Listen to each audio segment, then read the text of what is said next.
Hi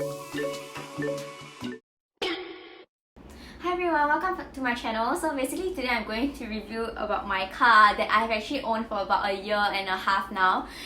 It has been quite a long time since I bought this car and I didn't really had the opportunity to review it, and I get many questions from my friends about the car.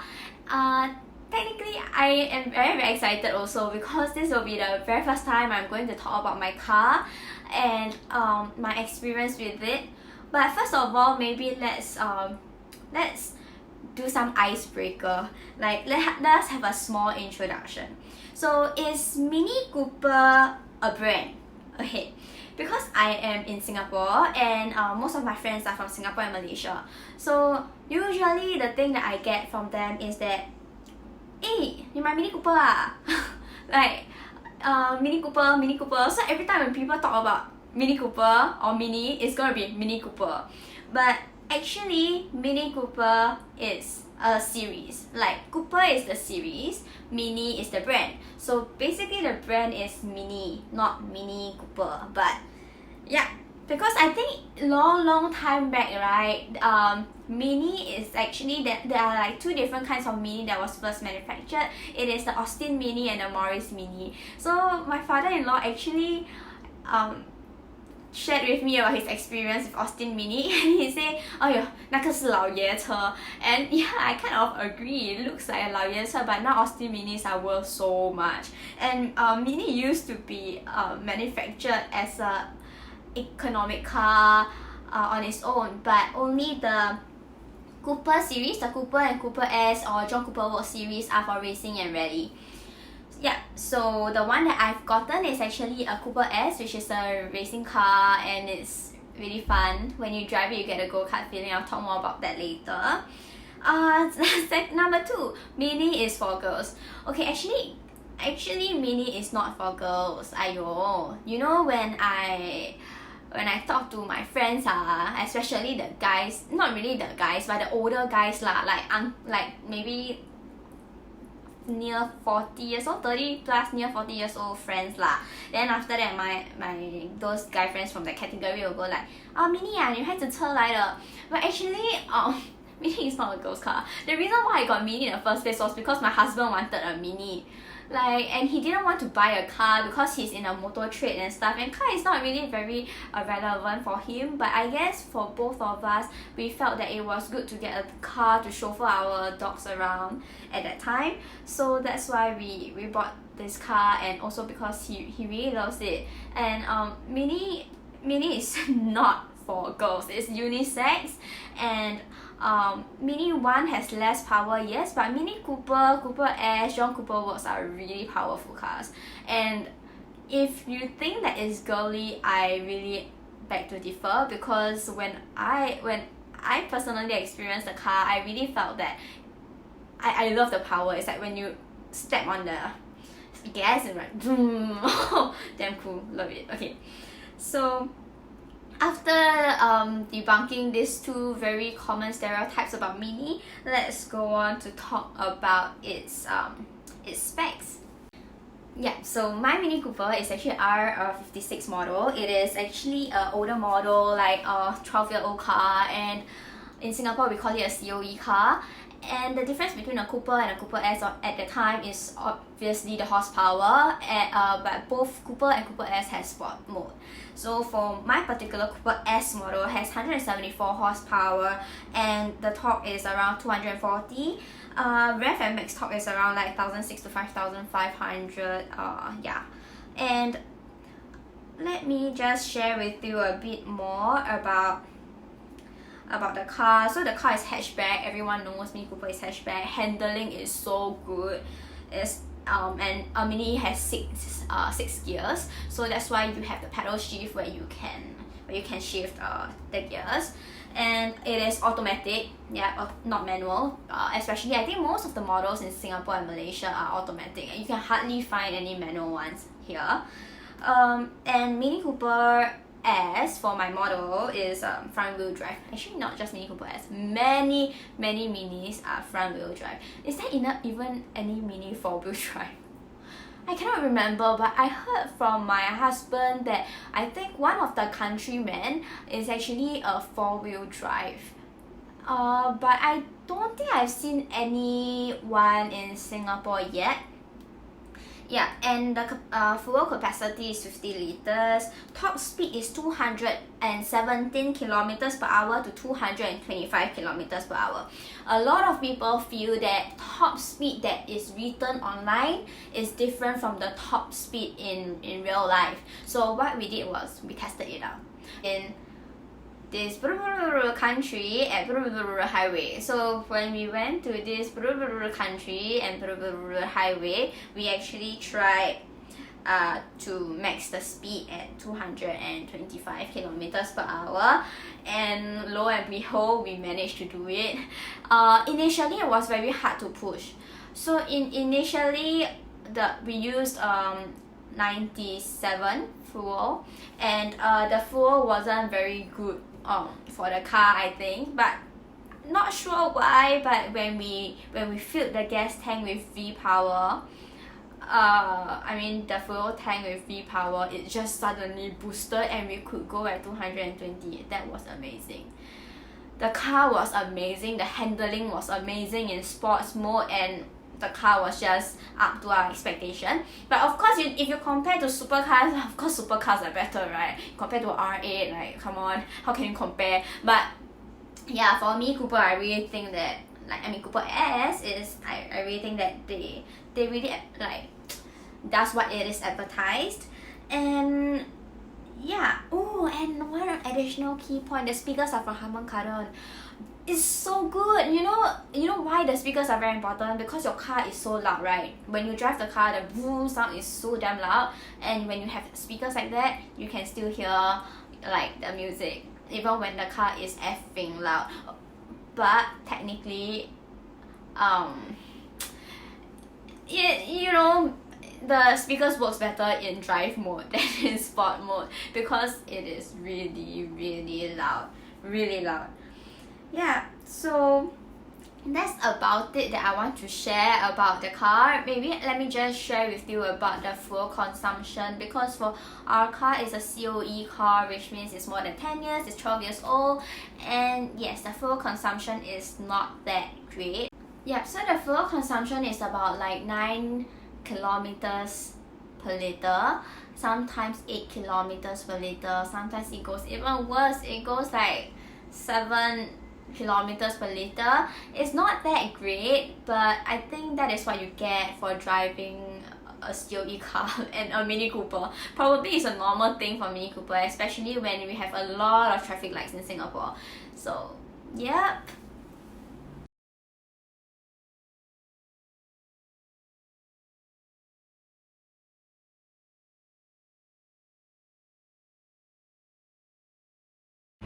So first of all, we are going to open the bonnet to show you the engine bay.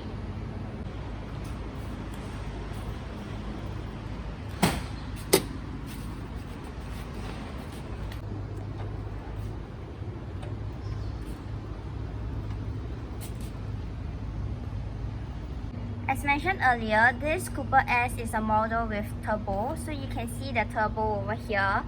It's quite big, and this is the old model, so that's why you can see the turbo very obviously. If you look at videos of the new Mini Cooper, you will not be able to see such a visible and large turbo in front. So unlike Mini 1, we actually have an opening at the bonnet area, and for normal Cooper, there is no honeycomb over here, but for a Cooper S model, you will see that honeycomb very obviously. Okay, so now let's explore the driver's seat and the steering wheel area.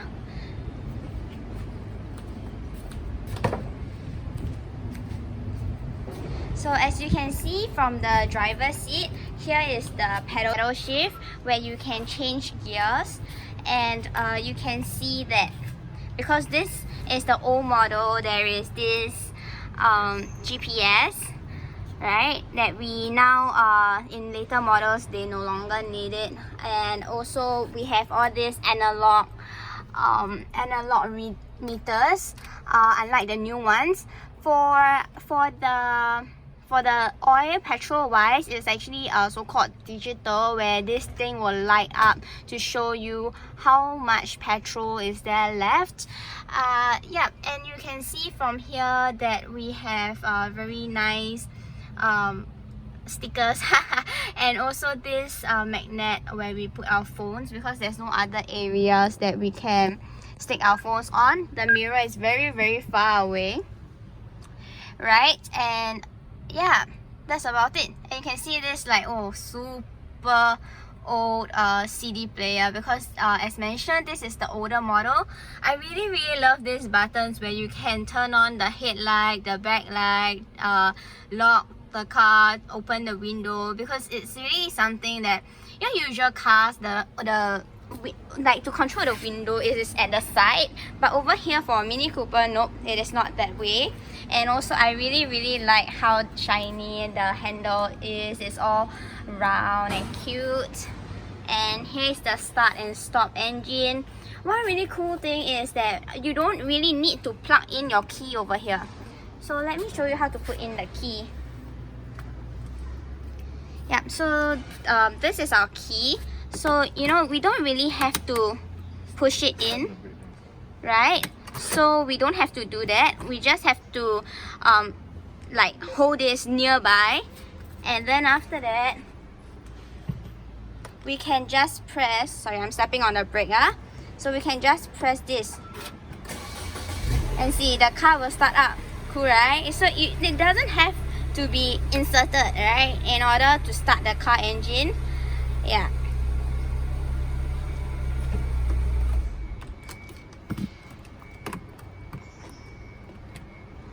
So now let me show you the back seat of the car. So in order to turn the seat downwards, you just have to pull this latch. It's actually very simple. The back seat of the car actually looks really small. It doesn't look like it can fit two people, especially the leg space, but it is really it's quite interesting how the ergonomic works, because you can actually fit in very well. So you can see from here that my legs actually fit very well at the back, and it's actually very comfortable. So we have friends that are really a lot bigger size than me that can fit into the back seat as well. So you can see that it's actually quite spacious and very comfortable. I love to adjust the headrest, because when you push it up, it's actually more comfortable for you and it will not hit on your shoulders. I really love the back seat. Although, you know, if you are claustrophobic, then probably it's not really for you, because as you know, there's no doors. Yeah, so you just have to fit yourself in very comfortably, sit behind, rest and relax. So one more thing about sitting at the back seat is actually that you can hear the engine very loudly. So like, you don't really need to be in front to feel the power of the car. Even if you are just sitting in the back seat, you can feel the power of the car. So let me tell you the benefit of not putting in your car key inside here. Because if you put your car key inside here, you will not be able to open the boot. Because you need to stop the engine. It's a safety feature. You have to stop the engine before you can open the boot. And if your key is inside, you have to remove your key before you can stop your engine, right? So it's a good thing that you don't slot your key inside. And so here is how we open the boot. You can see that there is a button over here, right here. So you just have to press the button and it will open up. Okay, so the boot looks really small, but actually the boot is pretty big. Okay, let me show you how big the boot is. Hi everyone, so as you can see, I can fit very well in the boot. Like me, I can literally fit my whole body inside here. I know it seems like the boot is really small and I'm really small size, but for a boot to actually fit a human being, that's pretty big. But we have one like very good tip for you if you would like to put a lot of things in your car. So first of all, you have to only have 2 people in the car and back seat empty. So the last time when we went to IKEA, what we did was we put down the 2 back seats. Okay, so when you put down the back seats, the car almost is as spacious as a van. This is how it is after putting down the two back seats. So when you put down the two back seats, the car is actually very spacious. We could fit like IKEA shelves, tables, and also chairs at the back here. But of course you have to make sure that your tire pressure is sufficient though. And you know, my husband is actually a lot, not really a lot, but bigger size than me, and he could fit very well like over here. So you can see that you can actually put a lot of things when the two back seats are down. So now let's hear some popping sound of the engine.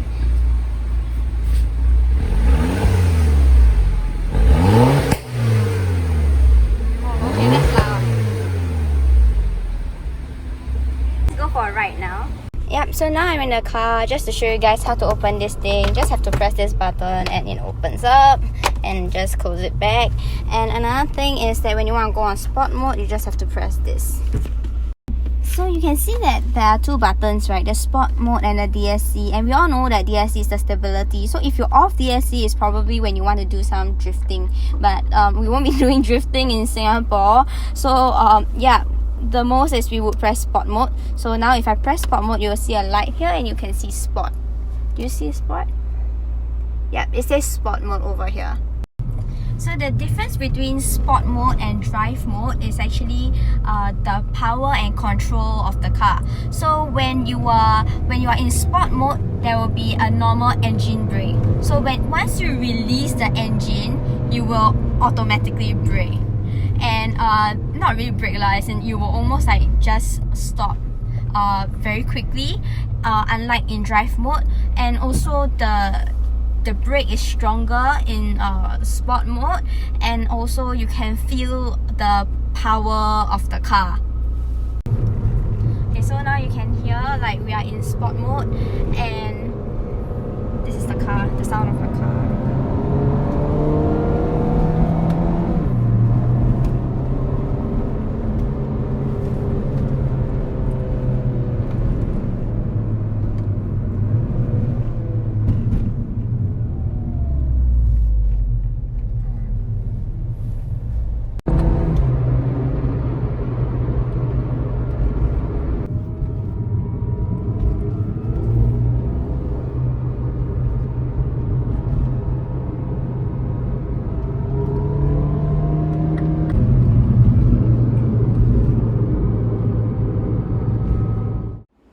Yep, so I really want to end this video by saying that there is no perfect car, but only the car that is perfect for you.